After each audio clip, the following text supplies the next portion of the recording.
Dave Revella. Here. Vic Cicero. Here. Fred Kerner. Here. Corinne Chronicle. Here. Danielle Larison. Here. Ed Parker. Here. Bill Pepito. Here.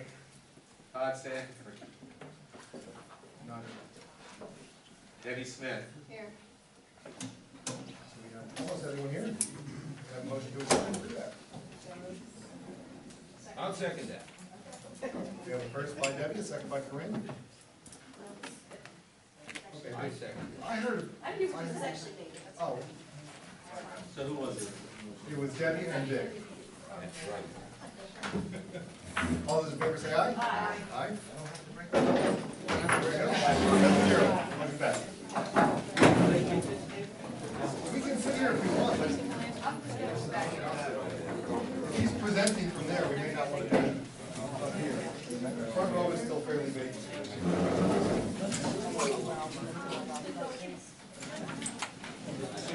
Yes.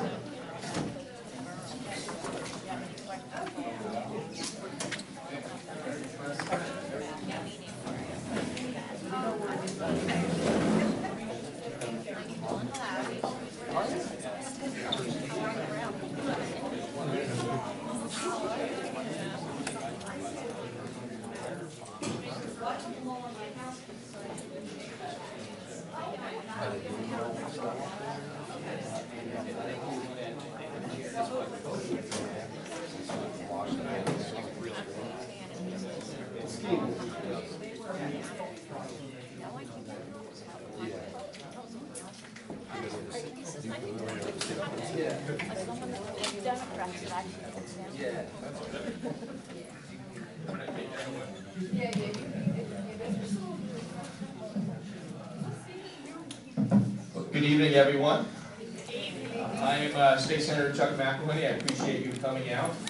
This is tonight's my rollout of the Chuck McElhinney Walmart / casino / tavern. Gonna put on Bridge Street and Pennsylvania Avenue. I'm building it, getting all the money, but stake it out. Listen, I appreciate what we're doing here tonight is in a few minutes, John Longacre, who's parking in the parking lot right now, is going to come in and talk to you about some of the success he has had, basically in Philadelphia. Anybody been to South Philly Tap Room? It's down in Philly. You've been down to South Philly Tap Room. American Sardine Bar, Notting Head Brewery. These are three in Point Breeze. He owns those.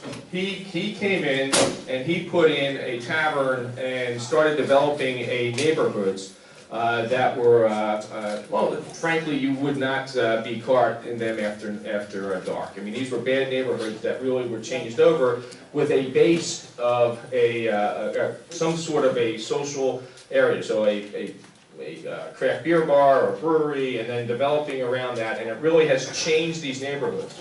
Now, I've seen this presentation. I was in Harrisburg. I'm chairman of the Law and Justice Committee, which is the liquor committee in Harrisburg. So we're talking about liquor licenses and the amount of them and how they get out there. And he presented what had happened getting these liquor licenses out and what it did to certain urban areas and that redevelopment of those urban areas.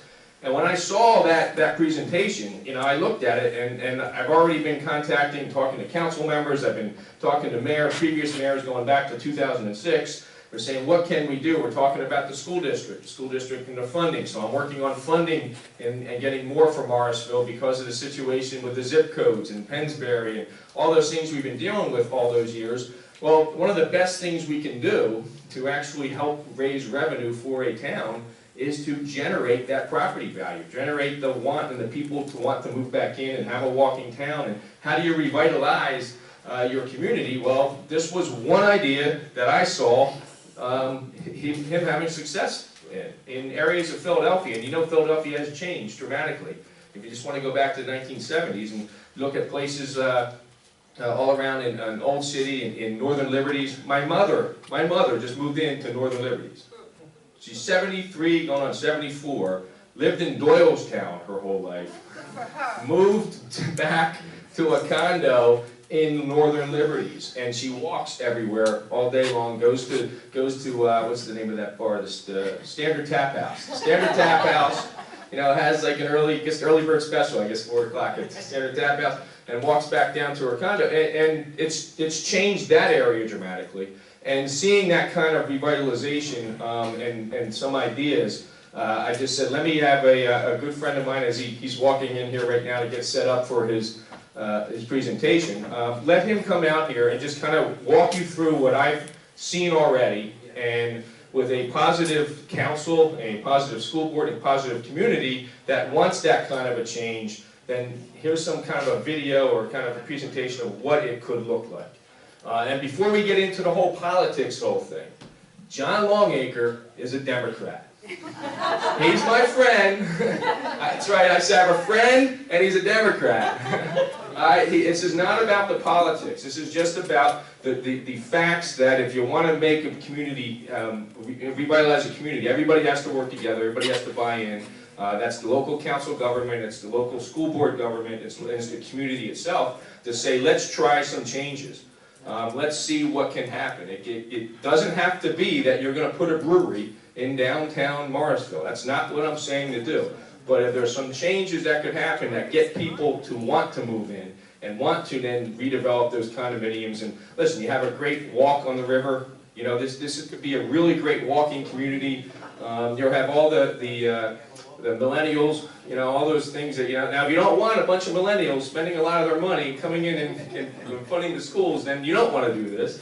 But the fact is, that's what everybody's looking for now, these sort of, I don't want to say urban, because it's really not urban, but it's what it is, it's a town. And if you want to have that walking town and make those changes, then that's what we need to do, is think forward, think of some of these ideas. Don't look at the video he's going to show you and say, it'll look just like that right in Morrisville. That's not what this is about. These are just some concepts that, what could you change in Morrisville? What would you like it to look like? And what that economic impact would have on Morrisville in order to make this a successful community more than it already is. So with that, he's probably not ready yet. Anybody have any questions on potholes? Or I'm going to introduce a good friend of mine, John Longacre, to start off with this presentation. Thanks for getting here. Appreciate it. Yes, I'm an extremely liberal Democrat. So, what's that? You gotta stay in one spot. Oh, okay. So, what we do, I own a company called LPMG, and we do revitalization. That's all we do, economic development revitalization.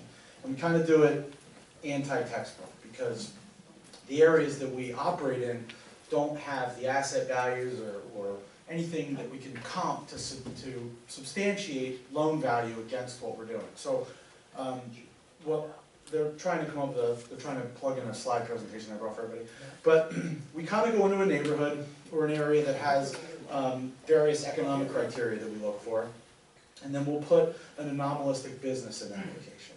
And what Chuck is referring to is we do a lot of restaurants, gastropubs, bars, breweries, coffee shops, stuff like that. Amenity-based retail that will bring people to a neighborhood, because you can build as many houses as you want, nice houses, beautiful state-of-the-art, but unless there's retail amenities, unless there's things for them to do, people aren't going to move there.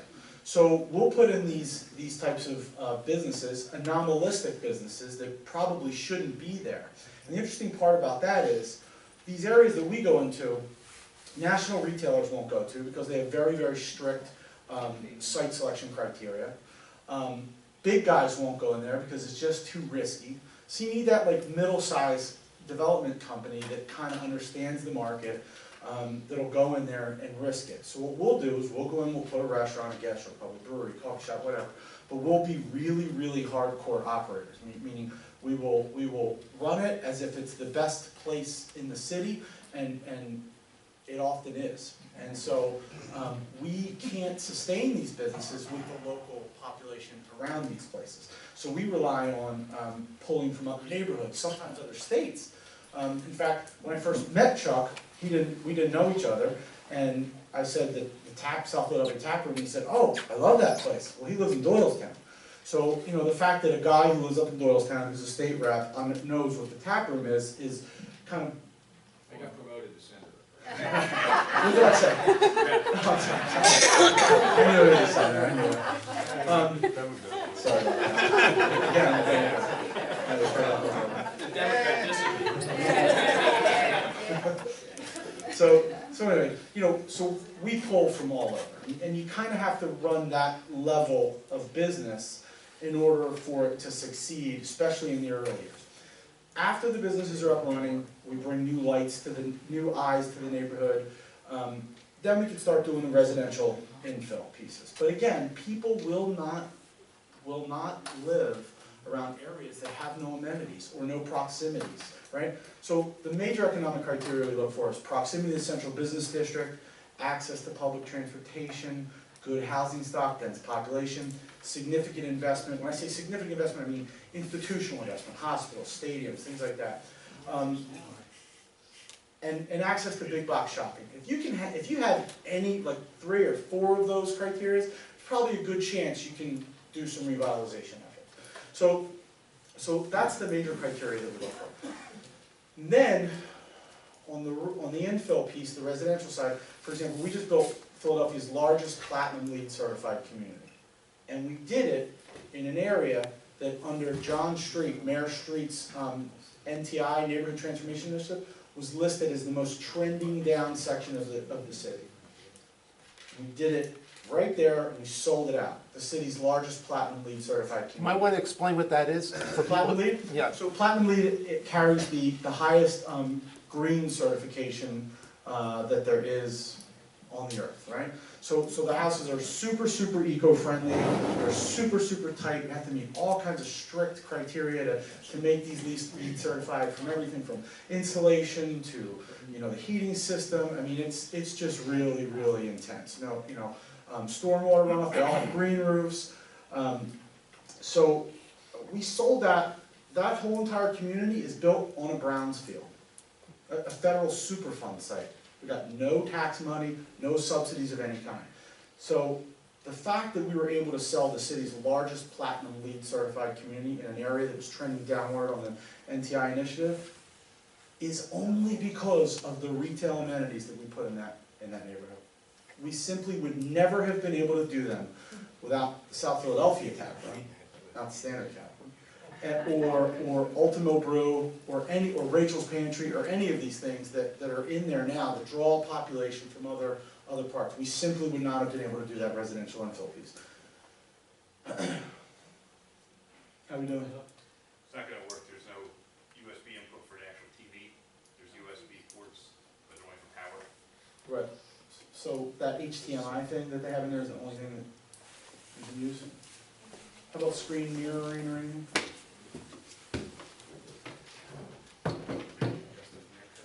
Looks like the tech guy. So I'm not really sure, quite frankly, what Morrisville is in need of. I haven't really studied this market, but I can just tell you that my guess is it's probably achievable. Is that? When you say big box, what proximity are we talking about in transportation to big box? A couple miles. I mean, as long as there's access to it, as long as there is one in the relative community. Like the Chamonix, going out You Chamonix moment? Something like that? How far is it? And how far is that? Yeah, so there you go. So that's proximity to Chamonix. Yeah. Do you have Wi-Fi on your? It's just my company. I think of we as a collective. Oh, yeah, my company. Okay. But quite frankly, to be honest, one of the things that became apparent early on was that without civic input, it's a lot harder to do these things. So when we were able, I formed a little bit controversial. We created a section of the city. It's called Newbold now, and it wasn't called Newbold before. But we gave it an identity because we felt that if you give a neighborhood an identity, you give it boundaries, you create a civic association, a community development corporation, a business association, it's almost like a team. Like people think of it as something they're connected to. So that was a real big help because once we had an active civic association, clean and green efforts become a lot easier. They can tell their friends to move to the neighborhood. There's good value. It's also about, another thing, if you can create value, right, so if you can prove to an investment community that there's money to be made in this area, the invisible hand of Adam Smith will come in and will help, you know, your revitalization activities. If you can put if you put a restaurant or two, and they're successful, pretty good likelihood there's gonna be 3 and 4, right? Bob, are you looking for a screen? To impose that on? I'm sorry. Are you looking for some kind of screen? They had a screen, but we had nothing. No, they're in the, Oh, that's not a. We're set up the adapters aren't there unfortunately. We could do We it. have that. Turn that around. It's just the USB port.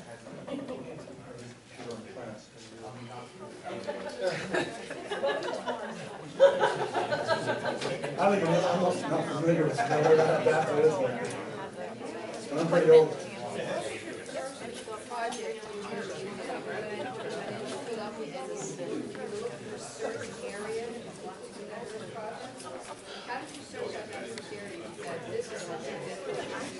Anyone have a laptop handy by chance?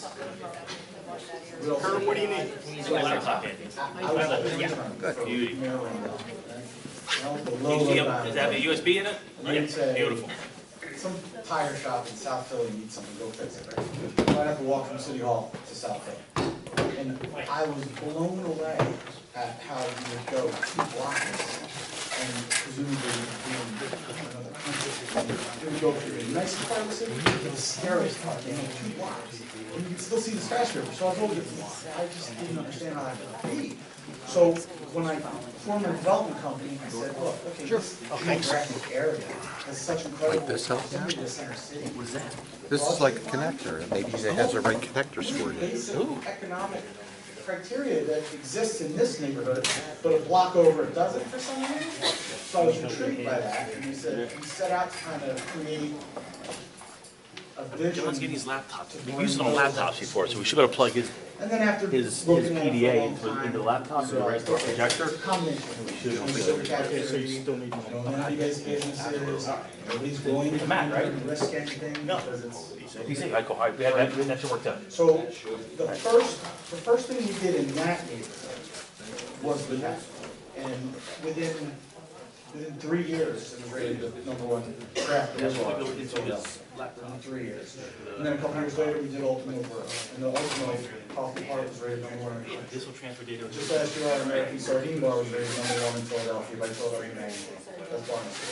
So, and that's a location that I used to clean dead chemicals off of in trash bags. Weekly. I mean, these are the areas we're talking about. So that really bad area pulled the other area in together. It pulled That's correct. into And that. people don't think of a bar as being or a restaurant as being a good neighborhood, but in reality, it truly is. Because I don't know how many people are familiar with Jane Jacobs, but you know, the eyes on the street concept is one that is real. You know, bars, provided they're not, you know, shoot 'em up bars or poorly run, like, you know, restaurant gastropubs are really good neighbors because there are people there all the time. They need to do business, they want to be associated with the community because they want the people to come there, right? So when I first bought the Morrisville Sardine Bar, within 2 blocks, we had 52 empty lots around us.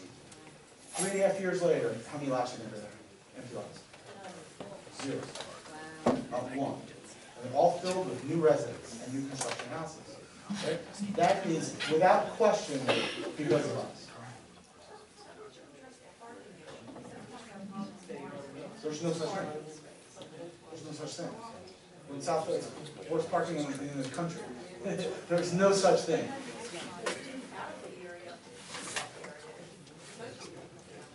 And that's what we have there. So everything is about public transportation. In fact, we encourage it.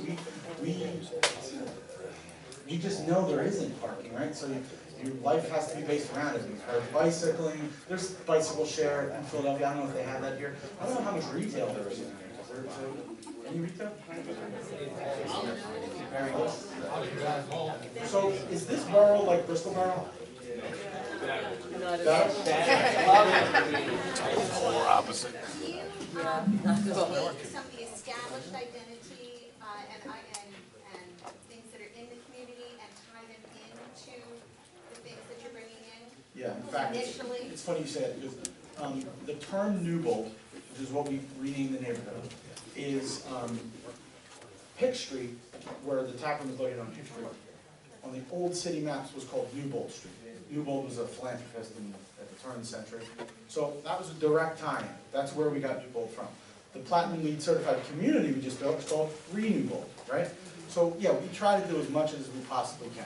And most of the buildings that we're taking over or buying, we're putting in amenity-based businesses. Like for example, Morrisville Borough is in, everybody knows the Bruno Brothers, right?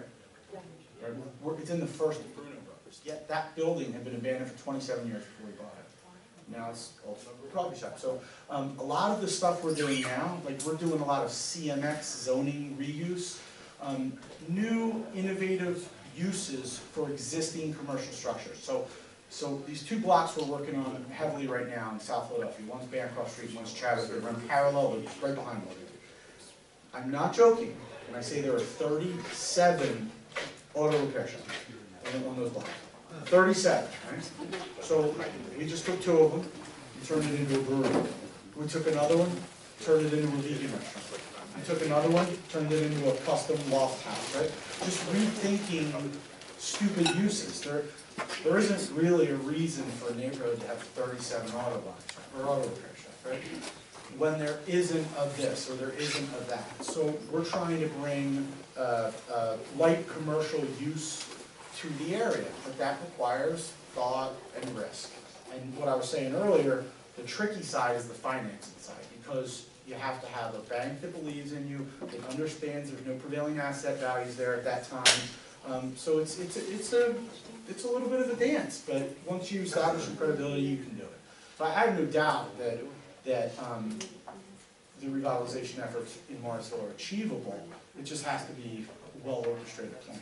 Because I know this area traditionally is a higher DPI area, so I know that there's people here that have jobs and money, and it could be done. And the one thing I certainly don't want to confuse is that we're not doing just high-end stuff. We do all kinds of stuff, moderate price stuff. We don't do stuff for rich people. We do stuff for working people. In fact, the Renewable project we did, although it is Platinum LEED certified, it's considered workforce housing. Because if you took those houses and plunked them down in Chuck Mack's mom's neighborhood, they'd be twice as much money. It's workforce housing that we're able to bring at that rate because of the nature in which we purchase it. Distressed properties or asset values, that's how we're able to do it. Did you have a question? Yeah. Is there a template, quote, for like a river town like we have here to say, is there some way you can say, okay, this one did it this way, this one did it that way, they did it right, they did it wrong, and extract that? I mean, and we're also, you have to remember, we don't have a lot of, not to my knowledge, a lot of abandoned houses around here. So this is a lot different. I mean, I give you credit for having the cojones to step up and did what you did. But this is a different I understand, ball but wax. Newbold, that's why we distinguished Newbold as its own thing, because it is not like Point Breeze. Those empty lots are around Sardine Bar. Newbold had no vacancy of any kind, Okay. like 0. But the fact that you just said Rivertown, I didn't realize this was a Rivertown. It's going to be a lot easier for you to do it. More than a river town. You've got the state park, Delaware Canal State Park comes through. That's part of the D&L trail. You can get on the trail here and go to Wilkes-Barre. Oh, really? It's not complete, in like 20 years, it's not complete. So that makes it even easier. I've often thought, like towns like Croydon, right, for example, what a colossal waste of space, because it could be amazing. Like, if you just had a plan for that. I'm not a proponent of master plans under any circumstances. I think master plans, particularly if the government's involved, never work out. And they take forever and cost 10 times more than they should, right? So I'm a proponent of private sector investment, private sector development. But river towns, especially low asset river towns, are especially high BPI area river towns. Can you tell us what VPI stands for? BPI is buying power index. So counties are rated, by the buying power they have. That's employment, age, and I know this is a higher BPI area, general area. So particularly like, you're close to Doylestown, Salisbury, and, Yardley and all these places, it's a high BPI area. It means you could pull, if you had amenity-based retail that people wanted to go to, you could pull from these higher BPI areas. You realize that Croydon has the Chamonix Creek Brewing Company, which fortified an area of their town where it was vacant Yeah, I know warehouses. those guys really well. Yeah, so I mean, they don't have a plan, but they had the rail line that's been overhauled. Sure. And our proximity to the same types of transportation access, I say is a huge benefit to us. We have the Trenton train station, Yardley, Levittown's being remodeled now, Route 1, the corridor. Our area is prime for that type of setup to bring in people who commute, Agreed. buy a home, and this is a great Absolutely agreed. way to push for things.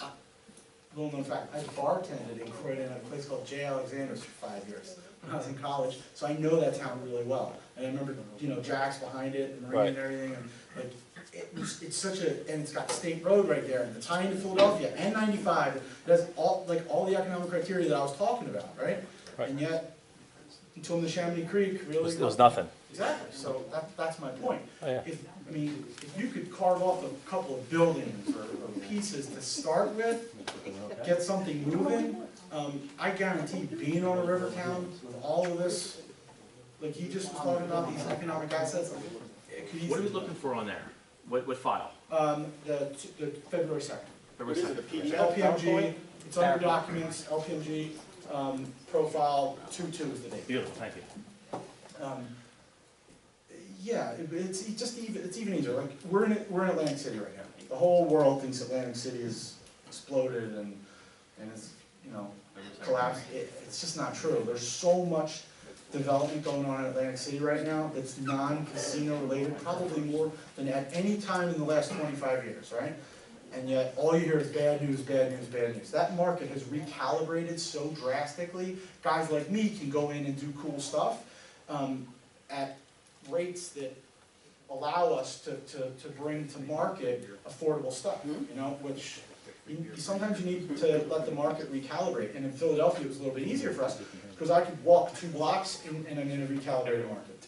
Walk 2 blocks north, and now I'm in a crazy expensive market. So it allowed us some flexibility to bring a tap room and that had no customers and sell better products and have better chefs and have better management and have better service because our economies were so low. So that's kind of what, I'm not really sure what the asset values up here look like, but I'm fairly certain they're not what New Hope would be, right? And so New Hope is no different, right? It's on the river, it has housing stock, it just has a collection of why? It has a collection of amenity-based retail and businesses that drive people from all over to New Hope, right? Well, that's what Morrisville means. We were talking about that area that had 37 where it was same type of shops all the way around. They just locked them up and that. When you went to that block, that's where you had nothing. Here's Park's good, good sandwich. Right. A lot, you say that about here, about cigarette shops, nail shops, here, and others. You're doing that same thing, not doing anything else. Right. So basically, it would come down to the same thing. If you've got something that acts really off, then that would bring other people that would want to then buy one of those places or look into purchasing one of those other buildings, correct? And then say, okay, Yeah. I'm going to have a coffee shop instead of that because that'll. Well, do you have active civic groups here? Is there a civic association? This is it. This is it? Okay. Yeah. Right, so then if, like in Philadelphia, in South Philadelphia, there is a nail salon every 30 feet, right? So most of the civic associations created moratoriums. There's something called RCO, Registered Community Organization. And that if you're trying to do something, you need the RCO to sign on something, right? And most of them have moratoriums where they will not allow another nail salon within X amount of proximity to another one. Not that we have nail salons, it's just that there isn't that many nails in the city, right? So the neighborhoods need better uses. So I would say that from that perspective, that would probably have to start at the civic level to make sure, no, that's not coming here, there's 47 of them already.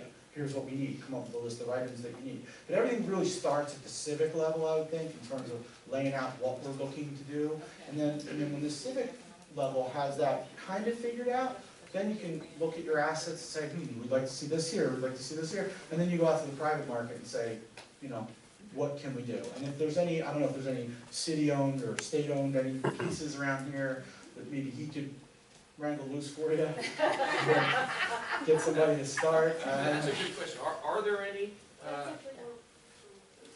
government buildings in Morrisville? Like, Not government, but it's RDA. yeah, okay, that's different. I'm just saying. Up in Doylestown, there was the armory. It was the state armory that now became part of the courthouse that I had given to the, that was a whole, again, that you think it was easy to give something away for $1. It wasn't. Because the town was all upset about it too. But those sort of reuses for things, if there was a government actual owned building, then most definitely I'd be into talking about that. I think it's a good question when you talk about that. Sure. We have the Lehigh Rubber Building that's right on the canal, and that is owned by the RDA. And I have a lot of breweries that are interested in that property. I need DCED money to clean up that building, and it's held up at the state. So that's what I wanted to ask you, say, if there's anything you could do to jiggle that money free, to get it cleaned up, so that the brew pub can actually get in there. Right, and they don't want to clean it up themselves? Well, no, well, it wasn't, so RDA's gonna clean it up. Right. That wasn't what was presented to them. Okay. So it was presented to them as a clean. So the RDA, now the RDA is a government kind of a financing agency. They get their money from the CFA, Commonwealth Financing Authority, which that's where I'm involved in it. And they give a pot of money and they go in and buy dilapidated buildings and try to renovate them and bring them up. Our County Commissioner Rob Lockery is heavily involved in all that. Yes, I mean, obviously, as soon as we have a budget, we can actually get things moving. But the important part here is, without that private sector, without someone like John to actually get in, because the RDA isn't going to go to the next step and buy and renovate the houses, or do the sugar factory, or do they can't do it all. So if you don't, they can spark some things. We're real good at building parks. You know, if you want to really put a green area, I'm just saying, but in a bigger area, that's not going to solve it unless there's a developer that you're going to talk to and be friendly to bring them in to start doing these other fill-in spots. So yes, I can help with the RDA. Yes, I can get that moving along. But that's not going to solve everything unless everybody is all thinking in the same, vein of moving that forward. We really need a developer that, Or more than one. or more than one, We're doing one developer. that can take an analysis of what you have and what you would want to transition, like you're saying, the data on what you can put in here as far as transportation, walkability, all that. And then figure out, okay, where would you start with this? Kind of like as a package. I mean, that's actually the question I have for John, is what does a town like this do to attract developers, middle-level developers? We're not talking about Banana Republic coming into downtown Morrisville. You don't want industrial. What do they do to attract, or they put out RFPs, they say come back? Two things. What I did was we got the University of Pennsylvania. They have a school of urban planning, graduate school, to do an economic analysis of the area, right? And a lot of it, I pull when I go to banks and I say, look, this is why you should lend us money to build a place where it doesn't look like we should be able to build it. That's number one. And you'll do it for free, you just have to get them to adopt you guys as a study. Rutgers has a good one. Rutgers just did one for Atlantic City, which was awesome. So you can get a university to do that. And then number two, all you need is one or two guys to get it done and make something happen. Like if you have a brewery that's looking to come in here, you should be doing everything in your power to get them in. Because if they get here and they're remotely successful, people will come on. People will come on. How much square footage are there? A lot. How much? 50? No. 15? It's really industrial type building too, and that all. It was a rubber plant. Yeah. Is that parking? But it's right, yes, it's parking, it's right on the So- canal. so Like, you whatever, can like- sit out and be on the canal. Like if you got that up and moving, that would be enough for little guys and medium-sized guys to wanna poke around. And we have the lunch crowd too, we're trying to take a look at the state. We have thousands of people coming up from the state to eat lunch here. Let me ask first, we've got a ton of restaurants. You do it, Tyler? They close at 3. So it sounds like it's a low population area maybe, during, like, there's not a lot of dense population, but there is businesses and they I just. would say during the week, it's busy, on the weekends, it's Okay.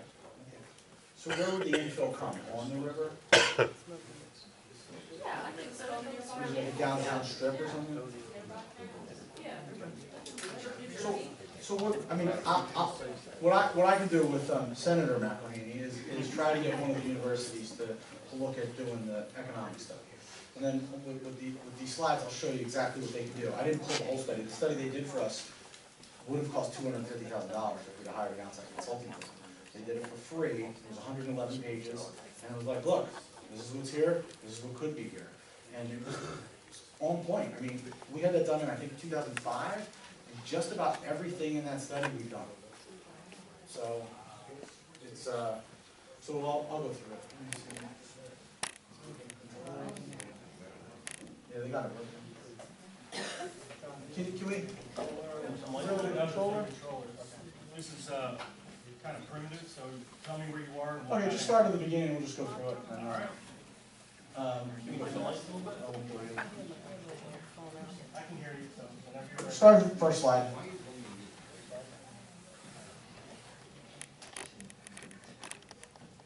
All right, next slide. Okay, this is just the clipping, but this one clip is from the Inquirer. In 2009, when the nation's economy declined, average housing values across the country were down 37%. We had the highest appreciating zip code in the United States of America at 19.44%. We weren't building $1 million houses. We were taking $60,000 houses and turning them into $130,000 houses. Workforce housing, which is what I'm telling you, we're not doing mansions, we're not doing rich people stuff, we're not doing poor people stuff, we're doing workforce stuff. And in 2009, we had the highest appreciating zip code in the country, in 19145. Nobody was doing anything in that area but us, nobody. Next slide. So this is an example of just infill development. Could you go up a little bit more? Could you go up a little bit more? So you can see the full picture? Okay, so, all right, so anyway, the top two, that's, you know, that was the South Philadelphia Tap Room before, the red building, and that's what it is after. In 2006, that was rated the #1 craft beer bar in the city, and that is a neighborhood that nobody would have walked through. I mean, it was scary. Trash everywhere, blown up car on the sidewalk. I mean, it is like the picture that you have in your head. And now there's mommies with babies all over the place, and you know, it's just a totally different place. Sometimes I walk around, I can't even believe it. The next one, could you go up just a little bit? The next one is American Sardine Bar. That's on the left. That was called the Wander Inn. Now, the last year the Wander Inn was open, there were 238 documented police incidents in the place. 238 documented police incidents. We've been open for 4 years now, zero police incidents. The one underneath it with the windows not in there, that was the original Bruno Brothers building. That was abandoned for 27 years and had $160,000 worth of municipal liens against it. Now it's the #1 coffee shop in the United States of America. And the tan one there, that one we did last summer, that was a cigarette vending warehouse, and now it's a vegan restaurant. And the girl who operates it, Rachel, is she's killing it. She's on this weird little block with auto body places all over that I was telling you about, and her business is up 140% since she's moved in there. Next one. Okay, so proximity to central business, this is what I'm talking about. So we just, this was a slide from the Penn presentation. We just defined a trading area. We said, okay, look, if we do something really good here, this is probably the area we could pull from. You guys, that's even better for you guys because you're pulling from Yardley and Langhorne and all these places around, New Hope, Lambertville, high BPI areas, right to your little section. Next. This is stuff that you guys really don't need. We use it for banks, but it's like, we do slides on civic overlay. Okay, this CDC is here, this civic association is there, there's political boundaries here, police districts, blah, blah, blah. That's not necessarily going to attract an investor, but banks are curious about that stuff. All right, traffic flow. This is an important one because the brewery, for example, they're going to want to know where's the traffic coming from. It's hard to get into the parking lot, but they have to go around a circle like in Jersey, like, because that will really dictate what you can do from a retail perspective. So traffic flow patterns are important. Next. Access to public transportation. I'm not sure what the public transportation, buses, and he said there's a train line? So that's a big deal. That's a big deal. That's a huge deal. If I get on a train to go somewhere, like someplace cool, and know I don't have to drive home, and I can have these drinks, and that's a big deal. Next. That's our transportation system on bus routes. Go ahead, keep going. Multiple commercial corridors, keep going. So you can prove, your question there, how do you get people to come here, right? So if you can say, okay, well, within our geographic boundaries, within our pull zone, you know, Wegmans, for example, pulls, I mean, their pull zone is like 10.6 miles. The average grocery store pulls like 1.4, right? So if you could say, okay, within our pull zone, there are this many commercial corridors, this mall, blah, blah, blah. This mall does $30 bazillion a year. This commercial strip, they've been in business 100 years. That's all stuff that people want to hear, particularly investors that are going to do retail businesses. So having multiple commercial corridors, if not in your neighborhood, around your neighborhood, that have been there, that have businesses, that are successful, that's a big deal. And you can substantiate value to investors, to retail people, if you have that. I'm not sure if you do, but you said there's tons of restaurants. Well, yeah, we have the Australian Mall, which is, I think, 5 miles away. Yeah, so national retailers are all over that area. Those national retailers have the pull zones that are 10, 15, 20 miles, right? Best Buy, like all these places. Great, so if you're around there, that's a pretty good thing. Next one. Big box shopping, that's what we were just talking about. Go ahead. This is just in one of our neighborhoods. Keep going.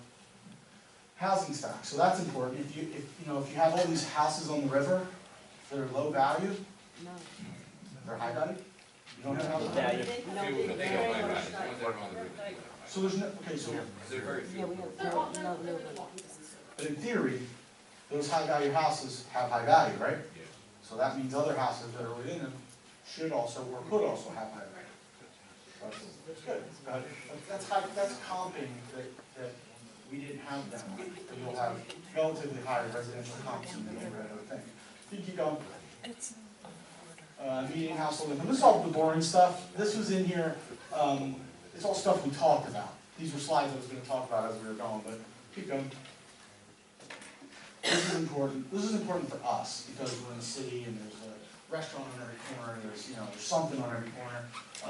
Population is important. I think for you guys, since this is a driving community, malls and stuff, population is a little bit less important. I think DPI would be more important for you, but for us in the city, that's important. Institutional investment, we have it here at hospitals and things of that nature. I know there's a little minor league stadium across the river there, right? Yeah. How close are we to New Hope? 18 miles. 22 miles, 10 miles? 18. Next. 45. This is the institutional investment. St. Mary's around here? Okay, this is important, right? So if I were you guys, I would say the first thing we want to do is define a very clear boundary of what we want to work on, right? It's not just anywhere in Morrisville. It's not just this strip. It's, okay, what is the area we're going to concentrate on? And then focus 100% of your efforts on that area. As you can see, this area here, we defined very clearly, Tasker to Wolf, 18th to Borough.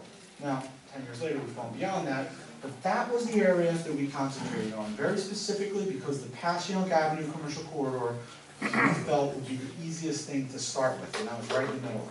So if you guys have a commercial corridor that needs some revitalization, I would say start there and work out. Go ahead. So this is our commercial presence now. When I told you guys earlier, I would walk from City Hall down to the South Philly, and I couldn't believe where I was walking. Now, that's filled with all that stuff. Star Trek Lounge, American Sardine Bar, Renewable, South Philly Tavern, Rachel's Pantry, Brew, Venice Plaza. These are all projects, commercial projects that we've done, not including residential infill. This is just commercial, and if you've noticed, they're strategically placed throughout that area so that the residential infill would happen around them. Now, Sardine Bar has been so successful, we just had 2 restaurants open within a couple blocks. We were the first sit-down restaurant in Point Breeze in 50 years. Now, we're #1 bar in the city, there's 2 more that just filled in. It's because we proved, hey, you can do it here, and you can buy cheap here. If you operate well here, they will come. And that's what I'm talking about. You guys get that brewery up and running, you're not only gonna get people to go to that brewery and say, oh, Morrisville, look at that, it's in Rivertown, it's got all this stuff. But other businesses will come in behind them. But this is like, this is just an example of plotted residential infill development we've done. Like we would go in the 1800 block of Hoffman Street, and we'd buy a dilapidated building on a really crappy block, and we'd set a price point, and other investors would come in and say, ooh, this is the new comp, we can renovate some of these houses. And a lot of them are abandoned, there's empty lots, and again, it's work.